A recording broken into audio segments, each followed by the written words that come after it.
Hello बच्चों, hello, welcome to Doubtnut पर आप सभी बच्चों का बहुत बहुत स्वागत है। आई होप आप सभी बच्चे अपने घरों पर एकदम स्वस्थ हैं, मस्त हैं और अच्छे से अपने नीट 2024 की तैयारी कर रहे हैं। गुड इवनिंग जी, गुड इवनिंग। कैसे हो बच्चों? Hello hello hello hello Suraj, hello Gulfam, hello Sumit, Ritesh, Reshma ji, Priya, Khushwa, Prerna ji, hello Suraj, Divyanshi, Ganesh, Ritesh, Kittu, Ajeet, Pratiksha ji, hello Muskan, Dharmendra, Anshika, Chetan, Jai Lalita, hello Prince, hello Ritesh, Tikendra Sahu, Sumit, Vivek, Agrahari. Good evening, good evening. कैसे हो सब? सब एकदम बढ़िया है। अच्छा, आप में से कितने बच्चे थे जिन्होंने बेटा 12 बजे वाली क्लास देखी? आप में से कितने बच्चे हैं बेटा जिन्होंने 12 बजे वाली क्लास देखी? हेलो जोश बटलर, हेलो राहत। भोपाल में बारिश हो रही है, क्या बात है बेटा। Good evening, good evening, good evening, good evening जी, good evening, good evening. Saurabh Kumar बेटा ए स्टार बैच के बारे में भी बात करेंगे, ठीक है? ओके, वेरी गुड, बहुत बढ़िया। तो आई होप यार आपके लिए ना वो क्लास बहुत ही ज्यादा फायदेमंद रही होगी। क्यों? क्योंकि उसमें अपन ने जो भी पढ़ा वो अच्छे से रिवाइज हो गया। खासकर आपके लिए तो बहुत ही ज्यादा बेनिफिशियल रही होगी, ठीक है? ओके, वेरी गुड बेटा, वेरी गुड, वेरी गुड, बहुत बढ़िया यार, बहुत बढ़िया, ठीक है, वेरी गुड, बहुत अच्छे यार, बहुत अच्छे, ठीक है। अवनीश, धन्यवाद जी, धन्यवाद। हाँ जी, आ जाओ जी, आ जाओ, आ जाओ अभिराज, हेलो जी, हेलो आकाश, हाँ जी पहाड़ी वाल, आ जाइए जी, आ जाइए। जोश बटलर, एक बार राघवेंद्र जी, हेलो हेलो, हाँ जी आ जाइए। राजेश, राजेश, अलोन, Raj, Arpita, basic maths, Divyanshi, Akash. Good evening, good evening. आप सभी का बहुत बहुत स्वागत है बच्चों, ठीक है। रेशम, हाँ, तो आज हम कुछ और नई बातें करेंगे और अच्छे से सारी चीजों को कवर अप करेंगे, ठीक है? ओके जी। और सारी चीजों को बढ़िया से सिस्टेमेटिक वे में आपको समझना है, हर एक चीज को क्लियर करना है। हर एक चीज को क्लियर करते हुए आप सारी बातों को निपटा दोगे, बढ़िया से क्लियर कर दोगे। ओके, हाँ जी। यूट्यूब कब तक होगा बेटा? ये इस वीक, इस वीक होएगा, फिर आगे नहीं होएगा, फिर सिर्फ पेड बेच में होएगा।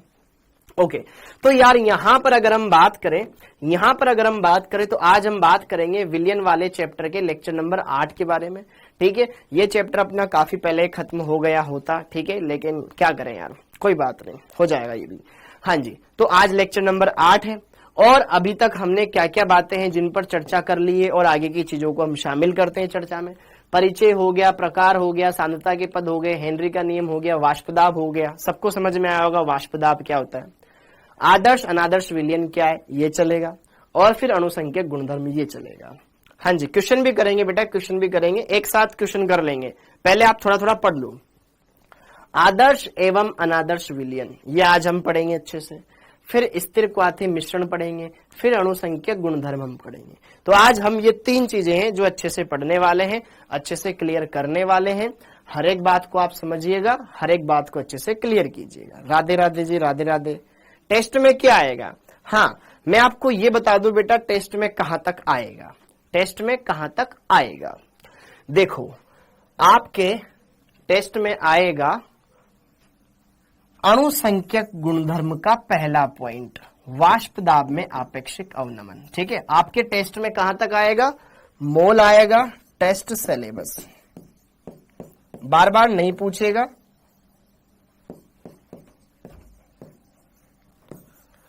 टेस्ट सिलेबस क्या क्या रहेगा? टेस्ट सिलेबस रहेगा एक तो मोल वाला चैप्टर प्लस एक सॉल्यूशन, विलियन वाला चैप्टर। और सॉल्यूशन में कहां तक? सॉल्यूशन में कहां तक? सॉल्यूशन में रहेगा बेटा वाष्पदाब वाला, वाष्पदाब में आपेक्षिक अवनमन, वाष्पदाब में आपेक्षिक अवनमन तक रहेगा। ये तुम्हारे टेस्ट में आएगा। अरे आ जाएगी, आएगी भाई, आएगी, शुभामनिया वो भी आएगी, ठीक है। मोल कॉन्सेप्ट प्लस सॉल्यूशन कहां तक? वाष्पदाब में आपेक्षिक अवनमन तक, ठीक है। तो अब मत पूछना, टेस्ट सिलेबस ये यहां पे लिखा हुआ है। ओके, हाँ जी, लाइव मिलेगी भाई, लाइव मिलेगी। अब आगे की बात, पहले रिवीजन कर लेते हैं। हाँ जी, रिवीजन कि यार अभी तक हमने क्या देख लिया है। तो लास्ट लेक्चर में मैंने क्या बताया था? लास्ट लेक्चर में मैंने आपको ये बताया था कि किस तरीके से हमने राउल्ट के नियम को समझा था, और राउल्ट के नियम पर हमने द्रव द्रव विलयन को समझा, फिर द्रव ठोस विलयन को समझा, उनके बारे में हमने चीजों को क्लियर किया, हर एक बात को समझा। फिर हमने देखा था कि आदर्श विलयन और अनादर्श विलयन क्या था, इनके बारे में हम पढ़ने वाले थे। ठीक है, आदर्श विलयन के बारे में हमने काफी कुछ चीजें देख ली थी, जैसे कि आदर्श विलयन क्या होते हैं, जो ताप और दाब की सभी परिस्थितियों पर राउल्ट के नियम की पालना करते हो, मतलब ये राउल्ट के नियम को फॉलो करेंगे। रेस्ट का टाइम क्या है, कौन से रेस्ट का बेटा? ओके, हाँ जी, राउल्ट के नियम के अंदर क्या क्या चीजें हैं जो हमें देखने को मिलेगी, वो सारी चीजें अब हम यहाँ पर देखेंगे। Good evening, good evening, good evening, good evening. हाँ जी, अभिषेक राणा जी, बेटा टाइम लगेगा, तेज बोल तो रहा हूं भाई, तेज बोल तो रहा हूं। ओके, हाँ जी, ओके सर। आरंभ बैच में लाइव क्लास के बाद रिकॉर्डेड क्लास भी, यार लाइव रिकॉर्डेड लाइव बैच है, उसके बाद की जो क्लासेज है ना बाद में भी देख सकते हो, ऐसा कुछ नहीं है। ओके, हाँ जी, वेरी गुड बेटा, बहुत बढ़िया, बहुत बढ़िया, बहुत बढ़िया। ठीक है, अब थोड़ा सा ना अपन मोल चैप्टर का कितना कॉन्सेप्ट आया बेटा, पूरा आएगा ना, कैसी बातें कर रहे हो, बोल रहा हूं ना, जो अपन ने पढ़ लिया वो तो पूरा आएगा, सोल्यूशन में जहां तक अपन ने कर लिया है, ठीक है, वो आएगा। अब आगे बढ़ते हैं, अब आगे बढ़ते हैं। हाँ जी, तो अब हम बात करेंगे रिवीजन के बारे में। रिवीजन के बारे में मैंने इतना बता दिया कि भैया आदर्श विलयन के बारे में और अनादर्श विलयन के बारे में। हाँ जी, तो आदर्श विलयन हमने इसके अंदर देख लिया था,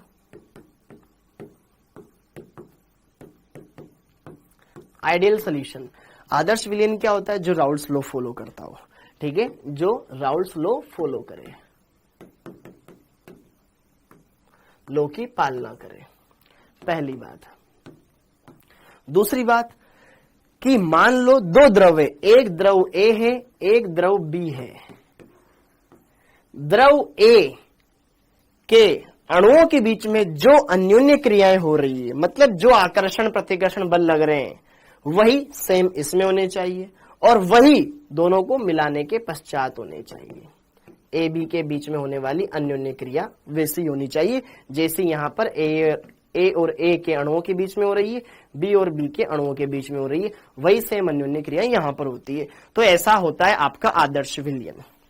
दूसरी बात, आदर्श विलयनों को जब हम आपस, जैसे कि दो द्रव है, दो द्रव को हमने आपस में मिलाकर के एक आदर्श विलयन बनाया, तो यार मान लेते हैं कोई एक विलेय है, कोई एक विलायक है।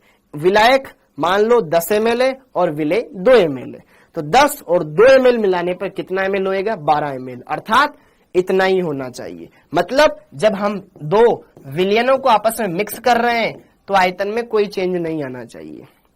2 और 10 12 होता है, पता चला मिलाने के बाद 10 रह गया। ठीक है, यहां पर V मिक्स 0 होता है, आयतन में परिवर्तन कुछ नहीं होता है।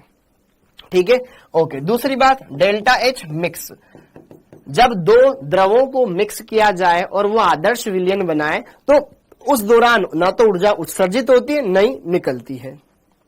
अगली बात, वाष्प दाब के मान में भी कोई चेंज नहीं आता। अगर मैं बात करूं ए का आंशिक दाब किसके बराबर रहेगा? P नोट A XA के बराबर रहेगा। B का आंशिक दाब किसके बराबर रहेगा? P नोट B XB के बराबर रहेगा, कोई चेंज नहीं आएगा। अगली बात, जब हम मिश्रण को मिक्स करेंगे तो उस दौरान बेटा एंट्रोपी सदैव बढ़ती है। जब हम मिश्रण बनाते हैं तो उस दौरान अव्यवस्था होती है और उससे क्या होती है? एंट्रोपी बढ़ती है। और डेल्टा जी गिब्स मुक्त ऊर्जा मिश्रण की सदैव कैसी रहेगी? नेगेटिव रहेगी। ये कुछ बातें हैं जो आपको ध्यान होनी चाहिए, सीधे सीधे इनसे क्वेश्चंस आते हैं बेटा। ठीक है, इतनी बातें क्लियर हो गई। अब हम क्या देखेंगे? आदर्श विलयन के उदाहरण, आदर्श विलयनों के उदाहरण। इतनी बातें क्लियर हो गई है, तो यहीं से हम सारी आज की चर्चा स्टार्ट करेंगे। तो हेडिंग डाल लीजिएगा बेटा, आदर्श विलयन के उदाहरण। आदर्श विलयन के उदाहरण।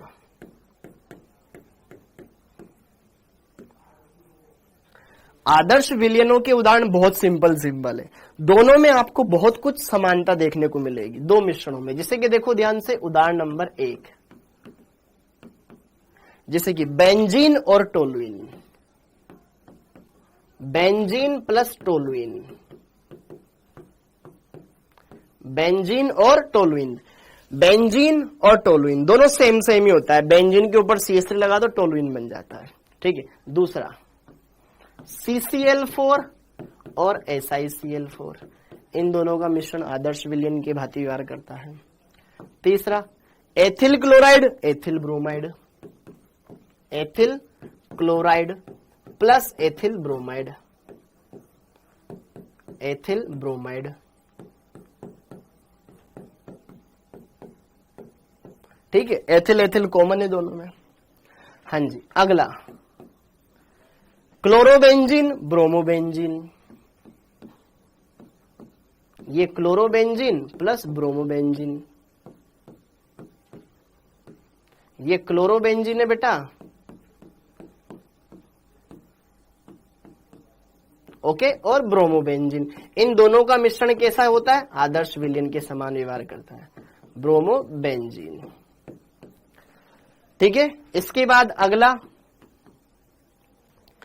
N hexane n heptane, n hexane n heptane, n hexane plus n heptane, ये हो गया, ओके। और एक ethyl butyl bromide butyl chloride, या फिर इसको एन ब्यूटिल भी बोलते हैं, n butyl chloride plus n butyl bromide, plus n butyl bromide, bromide. अच्छा, यहां पर क्लोराइड की और ब्रोमाइड की जगह ब्रोमाइड आयोडाइड भी हो सकता है, कुछ भी हो सकता है, ठीक है। हाँ जी, तो ये है आदर्श विलयन के उदाहरण। देखो, बेंजीन और टोलुइन, बेंजीन क्या होती है? ये होती है। टोलुइन क्या होता है? बेंजीन के ऊपर CH3 लगा दो, तो एक बेंजीन और दूसरा टोलुइन, दोनों मिलकर के क्या बनाते हैं? आदर्श विलयन बनाते हैं। CCl4 SiCl4, 4 क्लोरीन इसमें 4 क्लोरीन उसमें, एक सल्फर है, एक जगह कार्बन है, एक जगह सिलिकन है। Ethyl bromide ethyl chloride, ethyl ethyl same हो गया। Chlorobenzene bromobenzene, benzene benzene same हो गई। एन हेक्सेन एन हेप्टेन, दोनों के दोनों एल्केन है। N butyl chloride n butyl iodide, दोनों में एन ब्यूटिल कॉमन है। तो आदर्श विलयन में तो क्या होगा? दोनों में कुछ ना कुछ तो सेम सेम मिलेगा। इसे बोला था ना मैंने कि यार जो अन्योन्य क्रिया इसमें होती होगी वैसे इसमें होती होगी, और दोनों को मिलाने पे भी वैसी होगी, तो वो होता है बेटा आदर्श विलयन, ठीक है। तो ये आदर्श विलयन के कुछ उदाहरण हो गए, पक्का। अब आगे बढ़ते हैं, ये आदर्श विलयन के कुछ उदाहरण हो गए, अब आगे बढ़ते हैं। अब आदर्श विलयन के बाद अब हम बात करेंगे अनादर्श विलयन के बारे में, नॉन आइडल सॉल्यूशन। तो हेडिंग डाल लेंगे अनादर्श विलयन, अनादर्श विलयन, अनादर्श विलयन, non ideal solution, non ideal solution.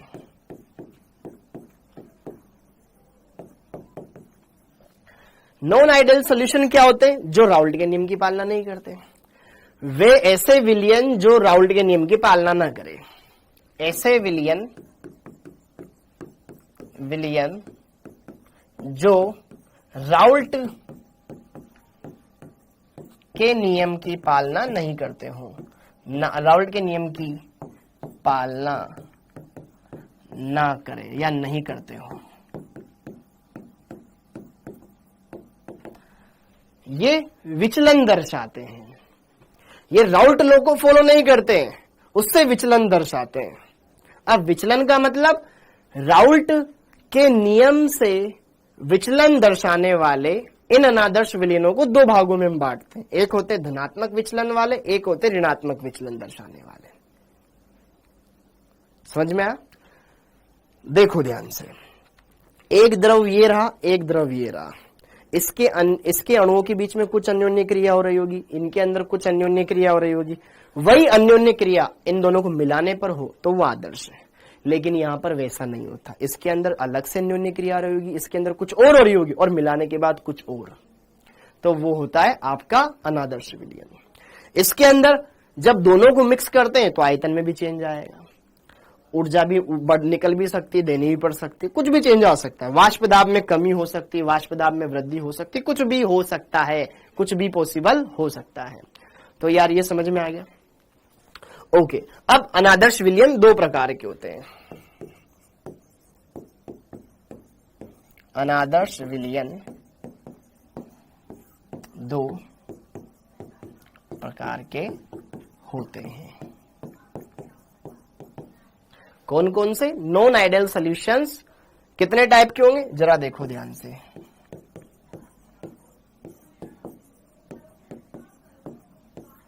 विलयन दो टाइप के, एक तो वो जो राउल्ट के नियम से धनात्मक विचलन दर्शाते हैं और एक वो जो राउल्ट के नियम से ऋणात्मक विचलन दर्शाते हैं। कितने प्रकार के होते हैं बच्चों? दो प्रकार के। कौन कौन से? धनात्मक विचलन वाले और ऋणात्मक विचलन वाले। कौन से? धनात्मक और ऋणात्मक वाले। राउल्ट के नियम से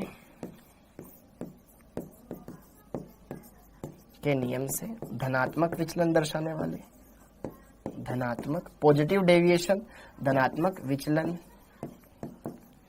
दर्शाने वाले, धनात्मक विचलन वाले, और दूसरे राउल्ट के नियम से ऋणात्मक विचलन दर्शाने वाले। राउल्ट के नियम से ऋणात्मक विचलन दर्शाने वाले,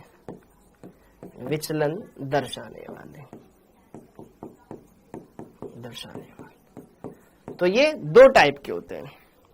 एक होते हैं पॉजिटिव डेविएशन वाले,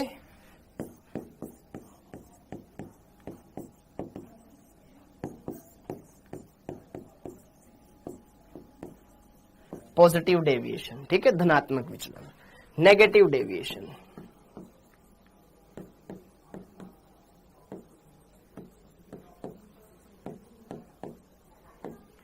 ऋणात्मक विचलन, ठीक है। पॉजिटिव, ये नेगेटिव और ये पॉजिटिव,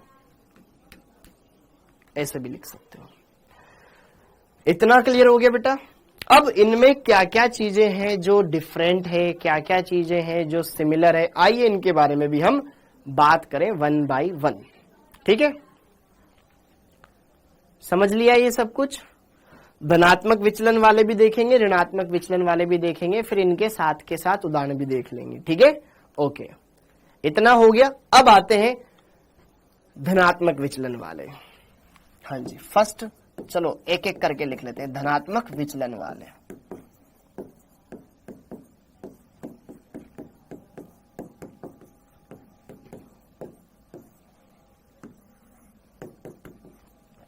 धनात्मक विचलन वाले विलयन। अब धनात्मक विचलन वाले जो मिश्रण होते हैं ना, वो आमतौर पर कौन बनाते हैं? देखो, अभी लिखना नहीं है, जैसे कि एल्कोहल। मोस्टली एल्कोहलों को जब हम किसी दूसरे मिश्रण के साथ मिक्स करेंगे ना, किसी और के साथ मिक्स करेंगे, ये धनात्मक विचलन दर्शाते हैं। या फिर CCl4 हो गया, या फिर कार्बन डाइसल्फाइड हो गया, इनके मिश्रण जनरली पॉजिटिव डेविएशन देते हैं। इनके मिश्रण जनरली धनात्मक विचलन दर्शाते हैं। कैसे, कौन कौन से मिश्रण है, क्या क्या चीजें होती है, हर एक बात मैं आपको बताऊंगा अच्छे से, ठीक है। हाँ जी, मतलब पहले तो अच्छे से अन्योन्य क्रिया हो रही होती, बाद में अन्योन्य क्रिया घट जाती है। देखो ध्यान से, हर एक चीज को ढंग से समझना। धनात्मक विचलन वाले, धनात्मक विचलन वालों के लिए बेटा इनके कुछ गुण। पहला गुण ये कि A अन्योन्य क्रिया B अन्योन्य क्रिया की तुलना में AB में होने वाली अन्योन्य क्रिया बहुत कम होती है। मतलब पहले अन्योन्य क्रिया ज्यादा थी, बाद में अन्योन्य क्रिया बहुत कम हो गई, मतलब अंतर क्रिया बहुत कम हो गई। पहले A के बीच में ज्यादा आकर्षण था, B के बीच में ज्यादा आकर्षण था, लेकिन जब A और B को आपस में मिलाया गया, आकर्षण घट गया, एक दूसरे से दूर भगे जा रही है, ठीक है। तो ऐसा गुण ये दर्शाते हैं।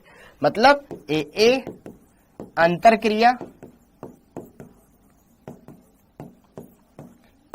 एवं B अंतर क्रिया। A और B क्या बता रहा है? A द्रव और B द्रव के अणुओं के बीच में होने वाली अन्योन्य क्रिया को बता रहा है। B अंतर क्रिया जो होती है ना, वो डिफरेंट होगी किससे? AB विलयन में होने वाली अन्योन्य क्रिया से या अंतर क्रिया से। इन दोनों के बीच में अन्योन्य क्रिया ज्यादा होती है और उसमें कम होती है। ए बी अंतरक्रिया से, ऐसा जिसमें हो वो होता है आपका धनात्मक विचलन दर्शाने वाला विलयन। दूसरी बात क्या, जब इन दोनों को आपस में मिक्स करते हैं तो मिक्स करने के दौरान आयतन में मिक्स करने पर बेटा अंतर आता है, कुछ न कुछ तो अंतर आता है, अंतर बढ़ जाता है। डेल्टा वी मिश्रण का जो डेल्टा वी आयतन का अंतर जो मिश्रण बनाया वो 0 से बड़ा आता है। ठीक है, अगला डेल्टा एच मिक्स, ये भी क्या होता है 0 से बड़ा आता है, धनात्मक मतलब 0 से बड़ा। ठीक है, ओके, इतना हो गया। अगला एंट्रोपी मिश्रण की, ये तो सदैव बढ़ती ही बढ़ती है। ओके, और ऐसा विलयन बन पा रहा है, इसका मतलब है डेल्टा जी का मान 0 से कम आएगा। ये पॉइंट तो होते ही होते हैं। ये बात समझ में आ गई। धनात्मक, इनसे क्वेश्चन आता है बेटा, हकीकत मानना इनसे क्वेश्चन आता है, सीधा सा प्रश्न आता है। ये हो गया। अगली बात, पांचवा छठा पॉइंट, धनात्मक विचलन का मतलब ये है कि जितना वाष्प दाब आना चाहिए था उससे ज्यादा वाष्प दाब आ रहा है। भाई हमने मिश्रण बनाया, हमने उसको कैलकुलेट करके देखा, इतना वाष्प दाब आना चाहिए था, लेकिन एक्सपेरिमेंट से पता चल रहा है इतना आ रहा है, तो कहीं ना कहीं वाष्प दाब में वृद्धि हो जाती है। तो यहां पे जरा देखो ध्यान से अगला पॉइंट कि यार जो मिश्रण का वाष्प दाब है ना, वेपर प्रेशर वाष्प दाब जो हमने प्रेक्षित किया, मतलब एक्सपेरिमेंटल से एक्सपेरिमेंट करके जो प्राप्त होता है उसका मान पहले की तुलना में ज्यादा आता है। मतलब ये वाष्प दाब जो सैद्धांतिक होता है ना, सैद्धांतिक थ्योरेटिकल, उससे ज्यादा आता है। क्या? प्रायोगिक मान ज्यादा प्राप्त होता है धनात्मक अवनमन। ठीक है, क्यों? क्योंकि जो हर एक विलयन है, जैसे कि द्रव ए द्रव का आंशिक दाब वो भी ज्यादा आता है, किससे? पी नोट ए एक्से से। और सेम इस तरीके से बी के लिए भी क्या होता है, इसका मान ज्यादा आता है, P note B X B, ऐसे ज्यादा आता है। तो ये कुछ छोटे छोटे पॉइंट्स है, आपको देखने पड़ेंगे, अच्छे से लिखने पड़ेंगे। एक बार इसको नोट डाउन कर लो, सारी चीजें कवर अप कर लोगे। ओके, एक पॉइंट चाहो तो और ये लिख सकते हो मेरी तरफ से, वाष्प दाब और क्वथनांक एक दूसरे के उल्टे होते हैं। ऊपर छत पे लिख लेना बेटा अलग से, वाष्प दाब जिसका ज्यादा होता है उसका क्वथनांक उतना ही कम होता है। अर्थात जब वाष्प दाब बढ़ रहा होगा तो प्रायोगिक क्वथनांक का मान घट जाएगा। ठीक है, हाँ जी। यहां पे आप क्या लिख सकते हो कि जो बॉइलिंग पॉइंट है,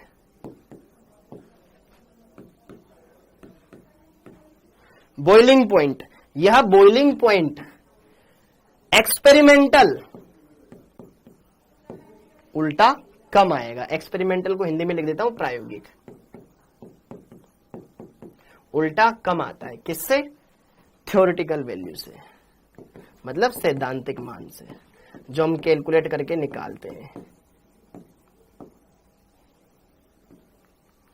ये कुछ बातें हैं जो आपको ध्यान में रखनी है। इसके बारे में वापस से मैं बोल देता हूं कि यार जब यहां पर हम धनात्मक विचलन वाले विलयनों के बारे में बात करते हैं तो इनके बारे में क्या हमें देखने को मिलता है कि धनात्मक विचलन वाले विलयनों के अंदर अंतरक्रिया पहले की तुलना में उल्टा घट जाती है। डेल्टा एच का मान धनात्मक होता है, डेल्टा वी का मान धनात्मक होता है, एंट्रोपी धनात्मक होती है, डेल्टा जी ऋणात्मक होती है। ये दो तो सेम रहेगी। अब जब हम धनात्मक विचलन का मतलब है वाष्प दाब पहले से ज्यादा, मतलब जो हमने सोल्व करा, फॉर्मूला वगैरह लगाया, उससे जब हमने प्रैक्टिकल करके देखा उसका ज्यादा रिजल्ट आया। ठीक है, आज मैंने 12 बजे वाली क्लास में इसके बारे में बताया था कि प्रैक्टिकल और कैलकुलेशन में क्या फर्क है। ठीक है, ओके। उसी तरीके से बेटा ए का आंशिक दाब इस फॉर्मूले से निकालने पर जो मान आता है उससे ज्यादा प्राप्त होता है, बी का पहले की तुलना में ज्यादा प्राप्त होता है। प्रायोगिक उल्टा, देखो वाष्पदाब और क्वथनांक एक दूसरे के उल्टे होते हैं। जिसकी वाष्प ज्यादा बनेगी, जो जल्दी जल्दी वाष्पीकृत होता होगा, उसको उबालने के लिए कम तापमान चाहिए ना। जैसे कि देखो एक पेट्रोल है और एक है पानी, ये पानी है और ये पेट्रोल है। पेट्रोल की वाष्प ज्यादा बन रही है, मतलब ये तो जल्दी जल्दी वाष्पीकृत होएगा। इसको तो उबालने के लिए तापमान भी नहीं चाहिए, जबकि पानी को उबालने के लिए ताप चाहिए। इसको उबालना पड़ता है, तब जाकर के इसकी वाष्प और ज्यादा बनने लगती है। ये तो अपने आप ही वाष्पीकृत होता है ना।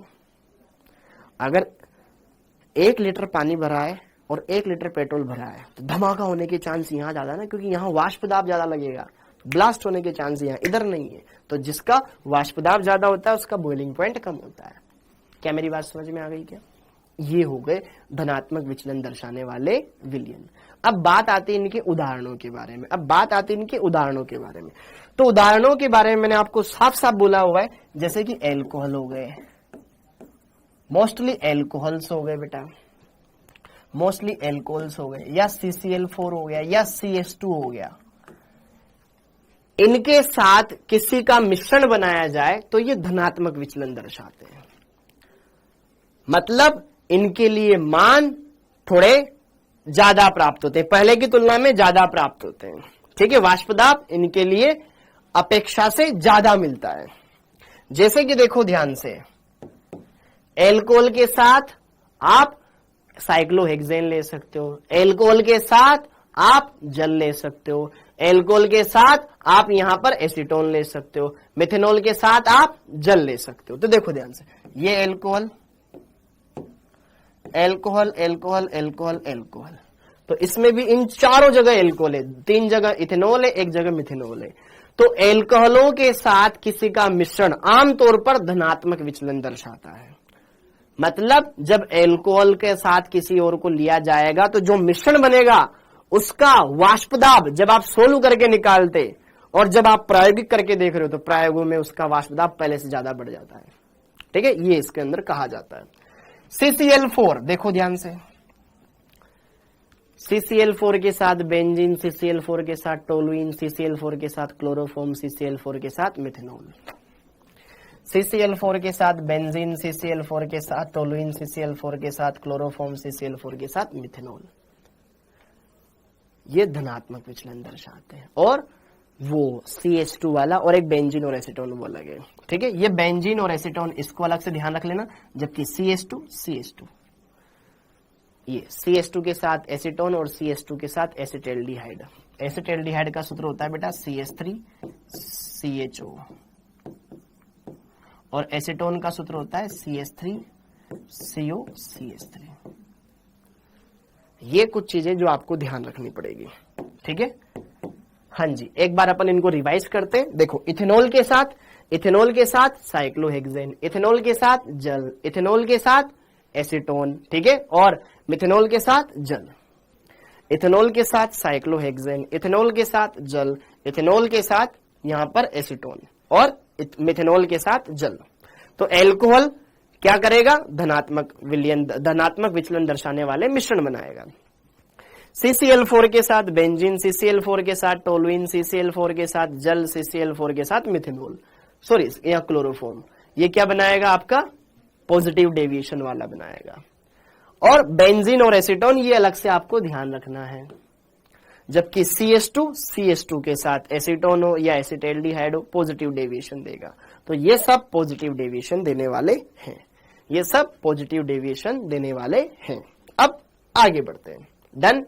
हाँ जी। अब इसका ग्राफ देखते हैं, धनात्मक विचलन का ग्राफ। भाई हमने ए और बी को मिलाया और मिश्रण बनाया, उस मिश्रण में ग्राफ पर कोई चेंज आएगा क्या? याद करो, हमने ग्राफ ऐसा बनाया बेटा, नीचे हम क्या लेते थे? मोल प्रभाज लेते थे। ठीक है, ये मोल प्रभाज इधर, इधर ऊपर वाष्प दाब लेते थे। ओके, हाँ जी। अगर मैं ए को इधर ए को इधर क्या मान लेता हूं बेटा, जैसे कि यहां पर एक्स ए का मान कितना है 0 है, सिर्फ बी है, तो यहां पर एक्स बी बराबर कितना हो जाएगा 1। यहां सिर्फ और सिर्फ ए है, तो एक्स ए के मोल प्रभाज कितने हो जाएंगे 1 और बी के मोल प्रभाज कितने हो जाएंगे 0। जब एक्स ए का मान 1 होता है तो उसके लिए जो वाष्प दाब कितना आया था, याद है आपको, पी नोट ए। ओके, जब एक्स ए का मान 0 है तो वाष्प दाब कितना आया था 0, तो इन दोनों बिंदुओं को मिला दो, ये पहले वाली रेखा के लिए ग्राफ आ गया। ठीक है, उसी तरीके से जब XB का मान 0 तो PB का मान भी 0, और जब XB का मान 1 तो यहां पर PB के लिए हमने कुछ मान निकाला, वो सपोज करो इतना आया, P नोट B आया, तो यहां पर इन दोनों बिंदुओं को मिला दो, ये ग्राफ आ गया। और मिश्रण का ग्राफ इन दोनों बिंदुओं से गुजरता है, तो उसका ग्राफ ये ऐसा आ गया। तो ये है राउल्ट्स लॉ के अकॉर्डिंग आदर्श विलयन का ग्राफ। क्या मेरी बात समझ में आई? अब धनात्मक विचलन में क्या होता है कि मान बढ़ जाता है। कैसे? देखो, धनात्मक विलयन में क्या होता है बेटा कि यार थोड़ा ग्राफ ऊपर उठ जाएगा। जैसे कि देखो ध्यान से, ये किसका ग्राफ है, ए वाले द्रव का, तो ए वाले द्रव का ग्राफ थोड़ा ऊपर आ जाएगा। ठीक है, बी वाले का थोड़ा ऊपर उठकर आ जाएगा, ऐसे पहले से ऊपर उठ जाएगा। और मेन जो विलयन है उसका भी वाष्प दाब पहले से ज्यादा हो जाएगा। समझ में आया? क्लियर हुआ? क्या हुआ कि भैया पहले से थोड़ा वाष्प दाब बढ़ गया, पहले से वाष्प दाब बढ़ गया, पहले से वाष्प दाब बढ़ गया। ये किसका वाष्प दाब था? ए का, मतलब पी ए का मान पी नोट ए एक्स ए से ज्यादा आएगा। यहां पर ये दूसरा वाला ग्राफ, ये ग्राफ क्या बोल रहा है कि भैया पी बी का मान P note B X B से ज्यादा आएगा। और ये ग्राफ किसका था? फाइनल सोल्यूशन का, कि जो पी एस का मान P note A X A plus P note B X B से ज्यादा आएगा। हाँ या ना? तो ये है बेटा आदर्श विलयन से धनात्मक विचलन दर्शाने वाला, मतलब राउल्ट्स लॉ से धनात्मक विचलन दर्शाने वालों का ग्राफ। धनात्मक मतलब ऊपर चढ़ा दो यार, ऊपर बढ़ा दो, ऊपर बढ़ा दो, ऊपर बढ़ा दो। ठीक है, ये पॉजिटिव डेविएशन वाला का ग्राफ आ गया।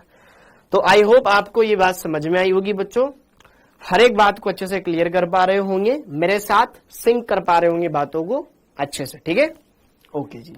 तो इसको आप बना लो अच्छे से, एल्कोहल वालों के साथ CCl4 वाला और CH2 वाला ये पॉजिटिव डेविएशन देता है, उनके विलयनों में आमतौर पर धनात्मक विचलन देखने को मिलता है। डन, डनाडन, डन। ठीक है बच्चों, अब आगे बढ़ते हैं, इसको नोट डाउन कर लेना अच्छे से, P note A P note B. ऐसा नहीं है कि सिर्फ हमेशा पी बी का ही, मतलब पी नोट बी ज्यादा रहे, ए भी ज्यादा हो सकता है। ठीक है, आप बुक में देखोगे तो कभी ए का ज्यादा होगा, कभी बी का ज्यादा होगा, उससे परेशान होने की जरूरत नहीं है। ठीक है, ओके, हाँ जी। अब आगे पॉजिटिव डेविएशन वाले देख लिए, अब देख लेते हैं नेगेटिव डेविएशन। हाँ जी, धनात्मक विचलन वाला हो गया, अब दूसरा ऋणात्मक विचलन वाला।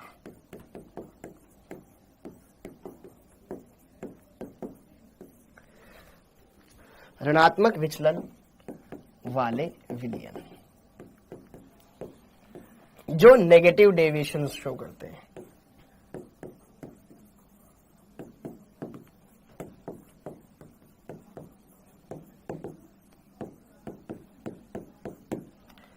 ठीक है, अब नेगेटिव में जस्ट बहुत सारी चीजें पहले वाले की उल्टी हो जाएगी। देखो, हाँ जी, इनमें पहले से ज्यादा क्रिया हो जाएगी। भाई राउल्ट्स लॉ ये बोलता था कि भैया जितनी अन्योन्य क्रिया पहले हो रही थी वही अन्योन्य क्रिया बाद में रहनी चाहिए, लेकिन यहां पर जो अंतर क्रिया है मिलाने के बाद वो कुछ आपस में बॉन्डिंग कर लेंगे, उससे भी फर्क पड़ता है। जैसे कि देखो ध्यान से, यहां पर गुणों में पहला पॉइंट कि यार ए अंतर क्रिया और बी अंतर क्रिया की तुलना में अब ज्यादा अंतर क्रिया होने लगती है, अंतर क्रिया ज्यादा होने लगती है, मतलब उनके बीच में बॉन्डिंग होने लगती है, बंध बनने लगता है। अरे उनके बीच में बंध बनने लगता है, पहले वो टूट करके वाष्पीकृत हो रहे थे, अब उनके बीच में बॉन्डिंग हो गई, अब वाष्पीकृत नहीं होंगे। वाष्पीकृत नहीं होंगे तो वाष्प नहीं बनेगी, वाष्प नहीं बनेगी तो वाष्प दाब घट जाएगा और क्वथनांक बढ़ जाएगा। समझ में आ गया? तो ए बी अंतर क्रिया पहले की तुलना में बढ़ जाएगी। दूसरी बात, जो मिश्रण है, मिश्रण की एंथैल्पी घट जाएगी, आयतन कम हो जाएगा, मिश्रण का मान लेस देन 0 आ जाएगा। समझ में आया? बाकी ये दो चीजें तो वैसी की वैसी ही रहेगी। मिश्रण की एंट्रोपी बढ़ेगी और गिब्स मुक्त ऊर्जा भी बढ़ेगी। सॉरी, ये तो घटेगी क्योंकि मिश्रण बन रहा है तो ये तो लेस देन 0 होना स्वाभाविक है। अगली बात, वाष्प दाब कम हो जाएगा। हाँ जी, छठा पॉइंट कि यार जो वाष्प दाब था, वेपर प्रेशर था, वो पहले की तुलना में कम हो जाए क्योंकि अब वाष्प कम बन रही है ना। तो यार यहां पर जो प्रायोगिक मान है, प्रायोगिक मान वो सैद्धांतिक मान से कम प्राप्त होगा। समझ में? सैद्धांतिक मान से कम प्राप्त होगा। भाई आना इतना चाहिए था लेकिन कम हो गया तो ये तो ऋणात्मक हो गया ना हमारे लिए तो। हाँ जी, क्वथनांक बढ़ जाएगा, बॉइलिंग पॉइंट प्रायोगिक ज्यादा आएगा। किससे? सिद्धांत से। समझ आ रहा है बच्चों सबको? दोनों में कोई भी प्रॉब्लम नहीं आनी चाहिए, यह चीजें आनी चाहिए। सीधे क्वेश्चन आते हैं, डायरेक्ट आते हैं बच्चों, ठीक है? ओके, और एक लास्ट, हाँ जी, अगर मैं बात करूं एक आंशिक दाब घट जाएगा, पी नोट ए एक्स ए की तुलना में कम हो जाएगा। पीबी के लिए बात करूं तो ये भी घट जाएगा, P note B X B, ये हो जाएगा। तो यह सारी चीजें हमने देखी। अब सर ऐसा कौन से यौगिक है जो ऐसा दर्शाते हैं? मोस्टली क्लोरोफॉर्म या फिर एसिड या एनिलीन, उनके अंदर ये देखने को मिलता है। ये हो गया, ये हो गया। इतना अगर आपने नोट कर लिया हो बेटा तो बहुत अच्छी बात है। हर एक चीज बहुत ही सिस्टमेटिक तरीके से मैं आपको बता पा रहा हूं, ओके, और अच्छे से सारी चीजें क्लियर करवा पा रहा हूं। हाँ जी, ये हो गया हो तो आप आगे बढ़ सकते हैं।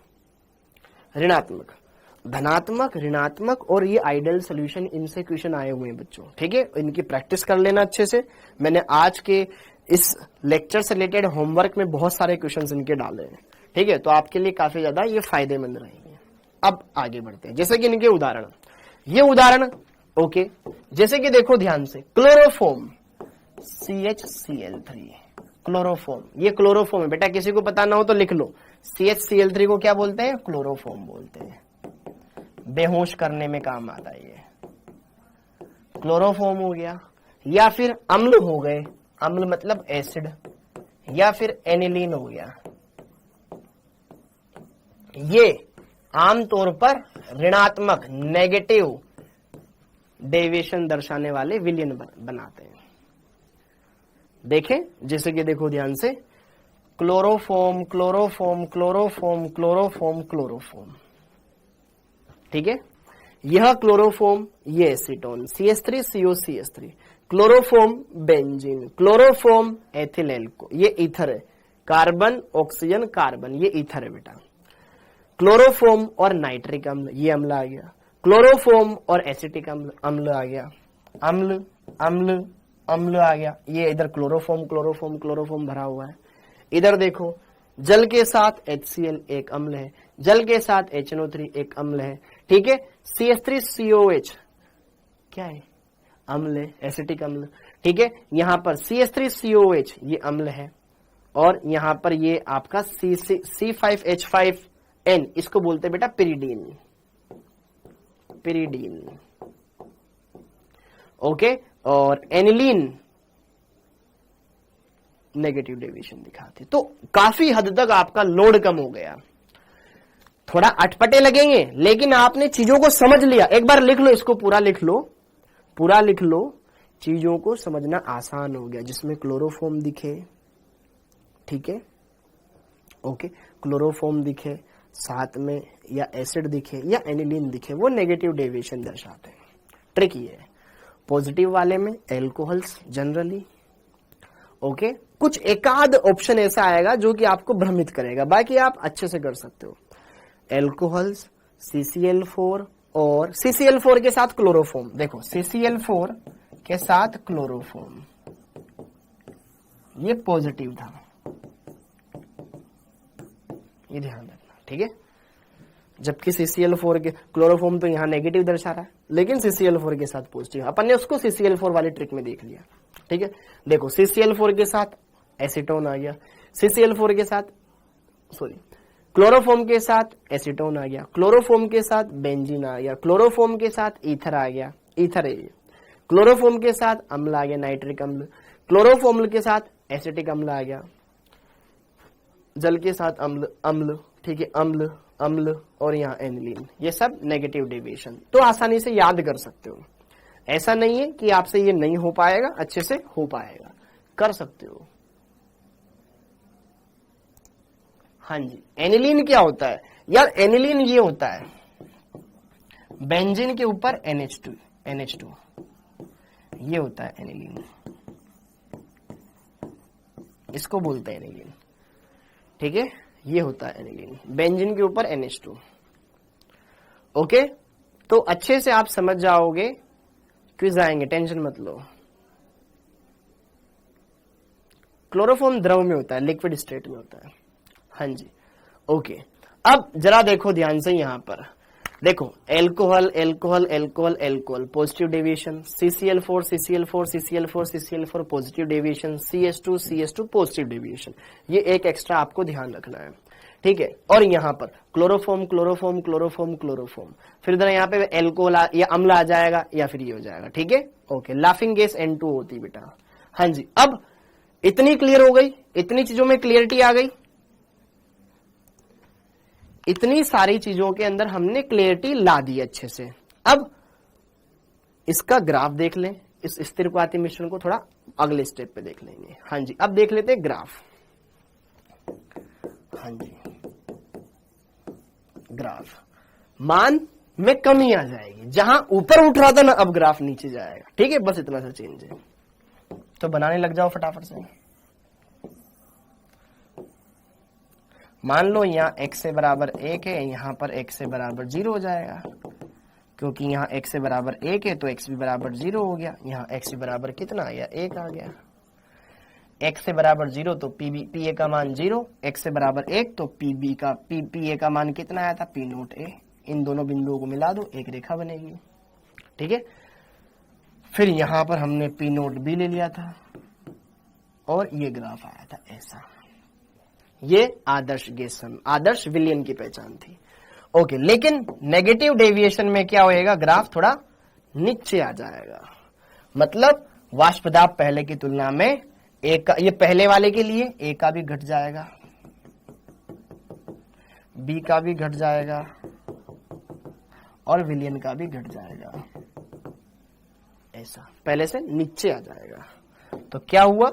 मान में पहले से कमी आ गई, मान में पहले से कमी आ गई, मान में पहले से कमी आ गई, नीचे आ गया ना। तो यहां पर क्या हुआ कि भैया PS विलयन का वाष्प दाब कम हो गया, P nought A XA plus P note B XB से, क्योंकि ये P और PB तो होता था। हाँ जी, यहां पर ये वाला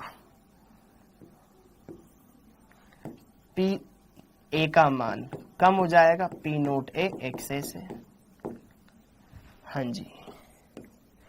PB का मान कम हो जाएगा P नोट B XB से। तो ये हो गया अपने पास ग्राफ। तो आई होप आपको ये ग्राफ समझ में आने लगे होंगे बेटा। पहले दिन समझ में नहीं आ रहा था, लेकिन आज आप इसको समझने वाली सिचुएशन में हो, यही मेरा मानना है और यही मेरा पढ़ाना है, ओके। तो क्या यार ये चीजें क्लियर हो गई है बच्चों? धीरे धीरे आप चीजों को समझ पा रहे हो, अच्छे से रिलेट कर पा रहे हो। तो हमने कहीं ना कहीं ये देखा, जिनका जो ऋणात्मक विचलन दर्शाते हैं उनका क्वथनांक बढ़ जाता है। जो ऋणात्मक विचलन दर्शा रहे उनका क्वथनांक बढ़ गया ना, देखो ध्यान से, देखो जो ऋणात्मक विचलन दर्शाते हैं उनका मान क्वथनांक ज्यादा आता है पहले से, जबकि धनात्मक वालों का घट जाता है। अभी इन पर कुछ बात करेंगे। ये हो गया, नोट डाउन कर लो इनको अच्छे से, सबके अच्छे से क्लियर कर लेना। ये हो गया, ठीक है। अब आता है, ये ग्राफ हो गया। अब आता है अपने पास एजियोट्रोपिक मिश्रण, स्थिर क्वाथी मिश्रण। लिख लो एजियोट्रोपिक मिश्रण।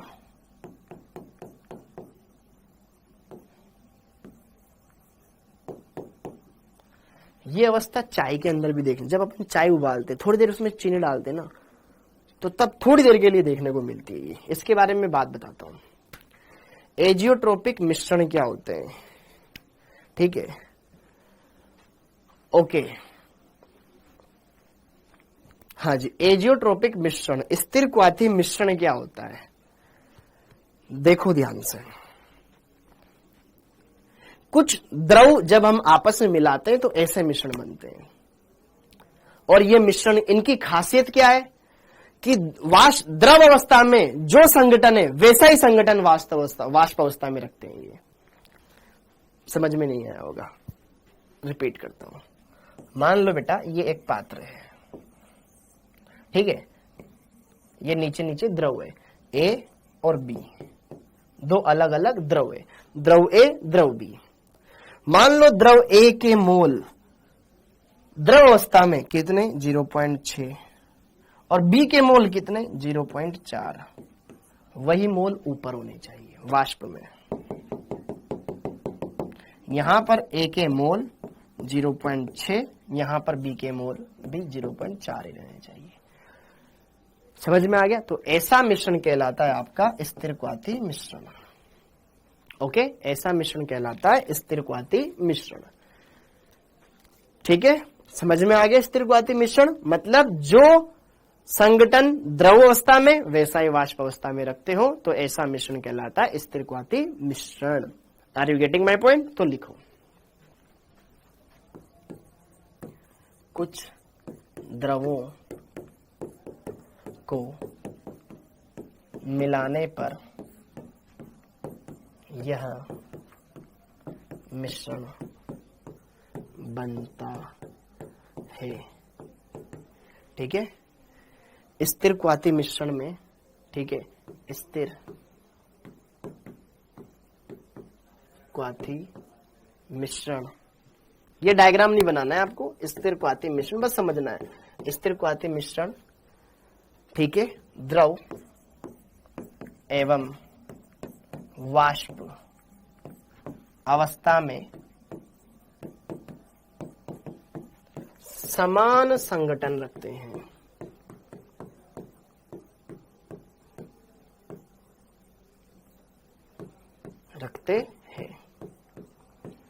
जो संगठन नीचे वैसा ही संगठन ऊपर होना चाहिए, वो होता है स्थिर क्वाथी मिश्रण। ठीक है, और यह समान ताप पर उबलते हैं। ठीक है, इसका मिश्रण का ताप फिक्स रहेगा, एक कांस्टेंट, ये एक नियत ताप पर उबलते हैं। इसको हटा देता हूं मैं, चाहो तो आप इसको देख लेना। ठीक है, हाँ जी, यह नियत ताप पर उबलते हैं। साथ में आकर के एक नियत तापमान पर आना, ये उबलना स्टार्ट करते हैं। अब इतना हो गया। अच्छा, नियत ताप पर उबलते, अब इसके बारे में कुछ चीज बताओ सर मेरे को। यार देखो ध्यान से, आपने क्या लिया, जैसे कि एल्कोहल लिया, आपने लिया एल्कोहल और आपने लिया पानी। ठीक है, एल्कोहल और पानी लिया। जब अपन क्या करते हैं, शर्करा का किण्वन करवाते हैं। जब हम शर्करा का किण्वन करवाते हैं ना, तो हमें एल्कोहल और पानी प्राप्त होता है। ठीक है, तो एल्कोहल और पानी, एल्कोहल का क्वथनांक अलग होता है, जल का क्वथनांक अलग होता है। लेकिन जब ये दोनों मिश्रण बनता है ना, तो एक साथ जल भी बॉइल होता है और एक साथ एल्कोहल भी बॉइल होता है। दोनों समान ताप पर उबलते हैं। मिश्रण तो है, ठीक है, लेकिन सेम टेम्परेचर पर उबलते हैं। जिस टेम्परेचर पर, जबकि दोनों, इसका तो 80 डिग्री सेल्सियस होता है, इसका 100 डिग्री सेल्सियस होता है। लेकिन जब हम किण्वन करवाते हैं तो किण्वन करवाने के दौरान बेटा जी यहां पर क्या होता है कि यह एक ऐसा मिश्रण बना लेते हैं जो कि साथ साथ उबलना स्टार्ट करते हैं। ठीक है, ओके, तो यह ऐसा मिश्रण एजियोट्रोपिक मिश्रण कहलाता है। ऐसा है, आपके एनसीईआरटी में दे रखा है, लेकिन बस आपको इसकी डेफिनेशन पता होनी चाहिए और स्थिर क्वाथी मिश्रण कितने प्रकार के होते हैं ये पता होना चाहिए, ये काम आएगा। हाँ, इतनी बात हो गई। अब एजियोट्रोपिक मिश्रण को क्या पृथक करना संभव है, इस पर हम आते हैं। एजियोट्रोपिक मिश्रण को सेपरेट करना पॉसिबल नहीं है प्रभाजी आसवन के द्वारा। प्रभाजी आसवन हम ऐसे द्रवों को सेपरेट करने में इस्तेमाल करते हैं जिनके वाष्पदाब अलग अलग हो, जिनके क्वथनांक अलग अलग हो। जैसे कि आपने क्लास 9th में या 10th में पढ़ा होगा कि एक पानी है, बीकर है, उसमें पानी भरा हुआ है, उसमें अल्कोहल डाल दिया, ठीक है, तो अल्कोहल तो जल्दी वाष्पीकृत हो जाता है, तो वो क्या होता है, संगणक के जरिए दूसरे पात्र में आ जाता है, इधर टिप टिप टिप टिप बूंद बूंद इधर आ जाती है, अल्कोहल इधर रह, पानी इधर रह गया, अल्कोहल इधर आ गया, तो सेपरेशन हो गया। लेकिन यहां पर ये अवस्था अलग है, ठीक है। हमने ग्लूकोज का किण्वन वगैरह करवाया, इसमें अल्कोहल ज्यादा क्वांटिटी में, ये कम क्वांटिटी में है, तो और फिर यहां पर ये 95% इसमें अल्कोहल होता है, ठीक है, ये अलग ही प्रोसेस है, ठीक है, दारू मदिरा वगैरह बनाने में इसको इस्तेमाल किया जाता है। तो वहां पर जो अल्कोहल है और ये पानी है, ये दोनों सेम साथ साथ एक ही टेम्परेचर पर बॉयल होना स्टार्ट करते हैं, तो ये यहां पर दोनों का क्वथनांक समान हो जाता है। अब समान क्वथनांक वालों को सेपरेट कैसे कर सकते हो प्रभाजी आसवन से, क्योंकि प्रभाजी आसवन तो ये बोलता है कि जिनके क्वथनांक में अंतर होगा उनको आप सेपरेट कर लोगे, लेकिन इन दोनों का क्वथनांक तो सेम हो गया। तो यहां पे जरा देखो ध्यान से, इस प्रकार के मिश्रण का प्रभाजी आसवन द्वारा पृथक्करण संभव नहीं है, पृथक्करण संभव नहीं है, संभव नहीं है। इनका सेपरेशन आप नहीं कर सकते हो। अब अगली बात, यार ये जो स्थिर क्वाथी मिश्रण है, अब कितने टाइप के होते हैं, स्थिर क्वाथी मिश्रण कितने टाइप के होते हैं, इसके बारे में हम कमेंट करेंगे। आइए चलिए इनके बारे में बात करते हैं। ये इतनी बात हमने हो गई। कुछ विलयन ऐसे होते हैं जो राउल्ट के नियम से धनात्मक विचलन दर्शाते हैं, कुछ ऋणात्मक विचलन दर्शाते हैं। इतना आपने नोट कर लिया हो तो अब आगे बढ़ते हैं। हाँ जी, ये ग्राफ पहले वाले के लिए था। हाँ जी, अब इनके प्रकार,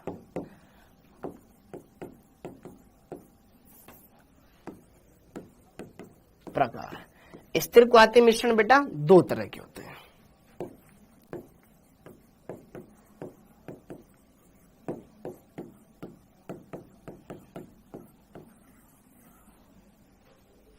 एक होते हैं आपके निम्न क्वाथी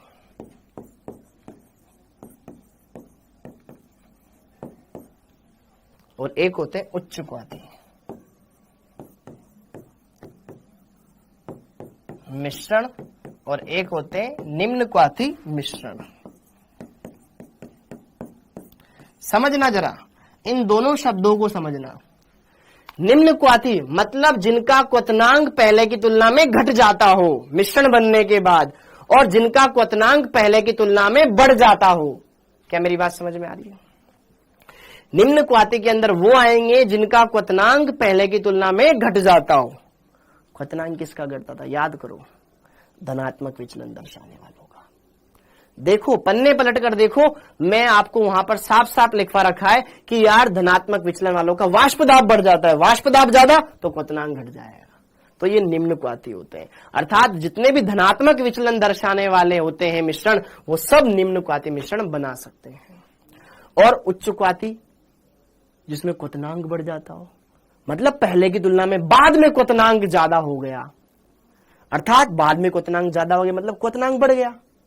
और क्वथनांक किसमें बढ़ता था, जिसमें वाष्पदाब घट जाता था। किसमें, वाष्पदाब में कमी, मतलब ऋणात्मक विचलन। ऋणात्मक विचलन वाले उच्च क्वाथी होते हैं। ठीक है, तो निम्न क्वाथी कौन से होंगे, धनात्मक विचलन दर्शाने वाले, धनात्मक विचलन दर्शाने वाले विलयन इस कैटेगरी के अंदर आएंगे। ओके, जैसे कि एल्कोहल, उदाहरण एल्कोहल प्लस जल, इसके अंदर आ जाएगा। और उच्च क्वाथी कौन से होते हैं, जो कि ऋणात्मक विचलन दर्शाते हैं।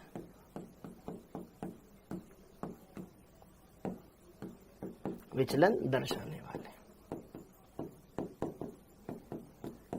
इसमें कौन सा आ जाएगा? कोई भी उसका उदाहरण ले लो यार। जैसे कि उदाहरण मैं ले लेता हूं, जैसे कि जल प्लस नाइट्रिक अम्ल, जल प्लस नाइट्रिक अम्ल। इतना क्लियर हो गया क्या बच्चों? यार एक बार इतना बोल दो यार, फिर इन पे कुछ क्वेश्चंस लगा लेते हैं अब हम। हाँ जी, एक बार इतना बोल दो यार। ओके सर, कोई और एग्जाम्पल दिया हो तो कैसे पता चलेगा कि ये कौन सा सोल्यूशन दिखाते हैं? बेटा जितने एनसीईआरटी में दे रखे हैं, जितने पॉसिबल थे, वो सब मैं लेकर आ चुका हूं आपके सामने। इससे बाहर कुछ नहीं आएगा। और थोड़ा सा कॉमन सेंस लगाना, जिसमें कुछ चीजें सेम सेम मिल रही हो तो बोल देना आदर्श। एल्कोहल दे रखा है, CCl4 दे रखा है या CH2 दे रखा है तो बोल देना धनात्मक विचलन। और क्लोरोफॉर्म दे रखा है या एसिड दे रखा है या एनिलीन दे रखा है तो बोल देना ऋणात्मक। क्या दिक्कत है? हो गया क्या? काम खत्म हो गया। अब जैसे कि देखो ध्यान से क्वेश्चन। हाँ जी, हाँ जरा देखो ध्यान से, फटाफट से यहां पर क्वेश्चन पर आ जाओ। निम्न में से कौन एक आदर्श विलयन नहीं बनाता है? बोलो जी बोलो। हाँ जी बोलो, निम्न में से कौन आदर्श विलयन नहीं बनाता है? कौन आदर्श विलयन नहीं बनाता है? विभोर यादव, क्या हुआ बेटा, क्यों हुआ? अभी तो 2 ही चैप्टर हुए विभोर, टेंशन काहे ले रहा है? निम्न में से कौन आदर्श विलयन नहीं बनाते हैं?